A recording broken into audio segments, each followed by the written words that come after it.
Babecabita pergi ngaji, rekomendasi HP 4 juta, mungkin A33 5G?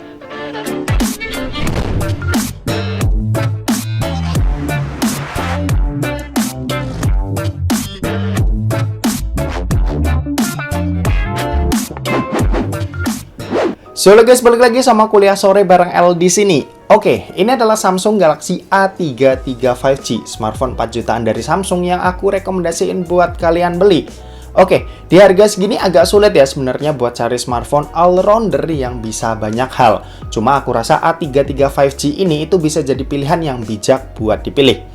Oke, buat harga tepatnya sendiri, Samsung Galaxy A33 5G dibanderol dengan harga rilis Rp4.699.000 buat varian 6/128GB dan Rp4.999.000 buat yang varian 8/128GB. Cuma kalau kalian cari di online marketplace, udah ada ya yang jual dengan harga lebih murah di 4,3 jutaan. Udah biasalah ya, Samsung selalu lebih murah kalau kita cari di online marketplace-nya, yang bikin HP-HP-nya makin kerasa worth it. Oke, buat desainnya sendiri Samsung Galaxy A33 ini itu punya desain yang mirip kayak A53 dan A73. Materialnya ini berbahan polikarbonat dengan frame kamera yang kayak ditekan ya, kedorong ke atas gitu dari bodinya. Gak cuma desainnya yang mirip, tapi di sini tuh kita juga dapat fitur IP rating kayak di A53 dan A73, yaitu IP67 yang tahan sama air. Gak sekedar cipratan air, tapi ini juga bisa kita tenggelamin. Di sisi atas smartphone ini ada SIM tray hybrid dan lubang mic. Lalu di sebelah kanan ini ada tombol volume dan tombol power. Di sisi kiri kosong nggak ada apa-apa, dan di bagian bawah ini ada lubang speaker, lubang charging USB-C, dan lubang mikrofon. Lanjut, kalau buat di bagian depannya ini ada layar yang sayangnya buat desain tuh masih water notch drop. Bezelnya juga tergolong tebal ya, terutama di bagian bawahnya. Cuma buatku ini nggak ada masalah selama kita bisa dapat gambar yang bagus dari sebuah layar smartphone. Buat panelnya ini pakai Super AMOLED, resolusinya Full HD+, luas layar ada di 6,4 inci dan refresh rate-nya juga udah 90Hz yang buat dipakai scrolling sosmed bakalan kerasa lebih smooth. Buat layarnya untuk dipakai nonton ini udah enak, kayak panel Super AMOLED khas Samsung lainnya lah yang kita kenal. Overall selama aku nyobain layarnya yang bisa dibilang jadul, ini jadi ke distract ya karena kualitas layarnya yang udah bagus.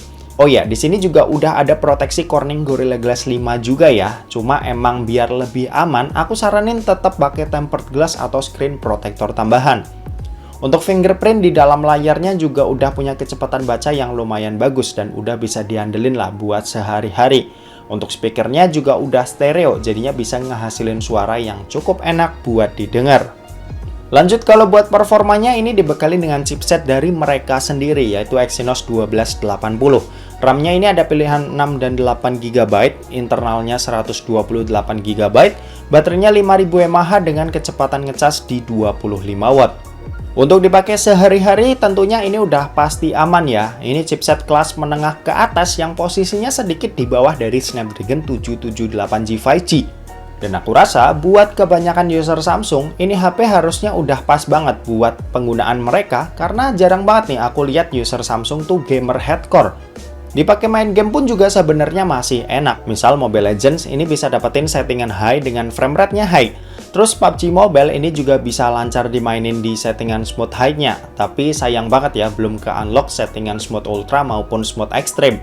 Meskipun kita tahu sebenarnya chipset ini tuh udah cukup powerful. Untuk gyroscope juga udah aman, jadinya buat yang suka main PUBG pakai fitur ini harusnya udah cukup senang. Terus lanjut, buat Genshin Impact ini di settingan lowest-nya ini kita bisa dapat FPS di kisaran 30 FPS. Yap, lagi-lagi emang belum optimal meskipun potensi chipset ini cukup tinggi. Untuk sistem operasi ini pakai Android 12 ya dengan basis One UI 4-nya. Dan seperti biasa untuk UI-nya ini udah nyaman, simple, dan enak dipakai seperti smartphone Samsung lainnya. Untuk fiturnya sendiri ini udah ada NFC, fitur yang nggak boleh ketinggalan lah buat smartphone di harga segini. Oke, dan terakhir kita mau bahas soal kameranya. Jadi Samsung Galaxy A33 5G ini dibekali dengan setup triple kamera, di mana ada kamera utama 48MP, kamera ultrawide 8MP, dan sisanya ini kamera makro 5MP dan depth sensor 2MP. Kalau buat di bagian depannya ini punya resolusi 13MP. Buat hasilnya udah tergolong bagus, dynamic range cukup oke, dan detailnya ini bagus. Cuma ya saturasinya kerasa agak kurang, jadinya beberapa foto banyak yang kelihatan pucat. Untuk kondisi low light, hasilnya ini mampu di manage dengan cukup baik, dan hasilnya ya cukup oke lah buat smartphone 4 jutaan.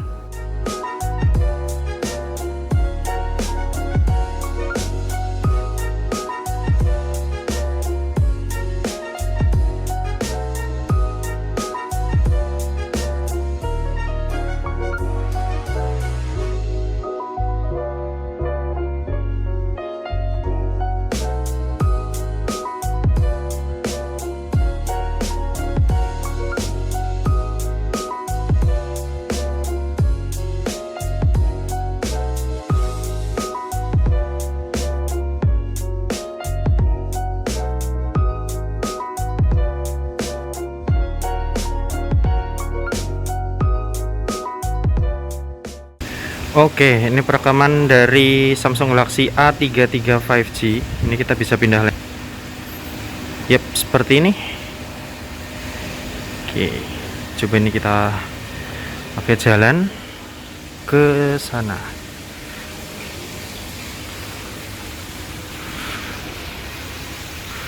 Gimana menurut kalian buat hasilnya? Kalian bisa nilai.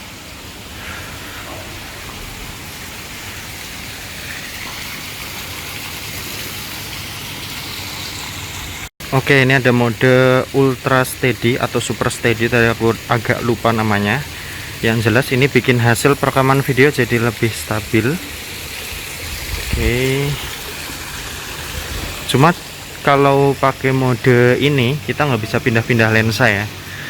Jadi ya kayaknya ini lensa ultra wide yang di crop sih kayaknya, atau kamera utama yang di crop. Yang jelas kita nggak bisa pindah-pindah lensa. Oke, kalau ini 4K 30, kalau yang Full HD tadi yang 1080 itu bisa 60 fps. Kalau yang ini 4K nya cuma bisa 30 dan nggak bisa pindah-pindah lensa, alias cuma bisa lensa utama aja, kamera utama aja. Hasilnya seperti ini ketika dipakai jalan.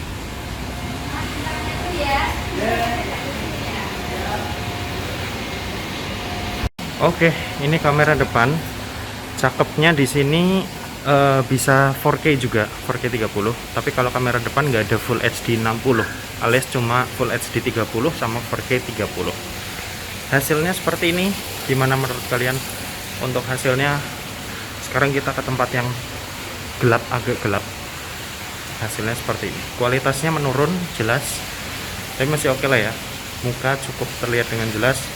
Dan kalau di kondisi yang lebih terang, ini coba ke sini,